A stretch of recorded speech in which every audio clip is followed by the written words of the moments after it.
জাহান্নামের আগুনে জ্বলতে জ্বলতে যখন চামড়াগুলো গোশতগুলো ঝলসে যাবে, রব্বুল আলামিন নতুন করে চামড়ার গোশত গায়ের মধ্যে ফিট করে দিবে।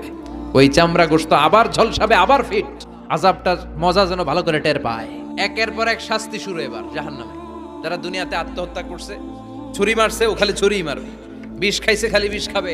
যে মেয়েগুলো ওড়নায় গলা পেঁচিয়ে এই আত্মহত্যা, তারা জাহান্নামের রশিতে আর ওড়নায় খালি আত্মহত্যা করতেই থাকবে। যারা স্মার্টফোনের ভিতরে ইন্ডিয়ান নায়িকাদের কোমর দোলানো ডান্স দেখেছে, অশ্লীল ভিডিও দেখেছে, জাহান্নামের গরম শিক চোখের ভেতরে ঢুকিয়ে দেওয়া হবে। যারা মিথ্যা বলতো, ওদেরকে এক লাইন জাহান্নামের ছুরি দিয়ে কুচি কুচি করে জিহ্বাটা কাটা হবে। অন্যের জমি মেরে খেয়েছে এরকম ডাকাই তাছাড়া নাই, 7 জমিন ওর কাঁধে তুলে দেওয়া হবে। এবার ঘাড়ে কর। গিবত করে চগল খড়ি আছে না নাই? তাদেরকে আল্লাহ জাহান্নামের তামা দিয়ে নখ বানায় দিবে, আগুন ঝরবে ওটা থেকে। নিজেরা নিজের গালের গোশত আর বুকের গোশত টেনে কুড়ে কুড়ে খাবে। ওদের ব্যথার চিৎকারে পুরো জাহান্নামটা থারথার করে কাঁপবে। যারা যাকাত দেয় নাই,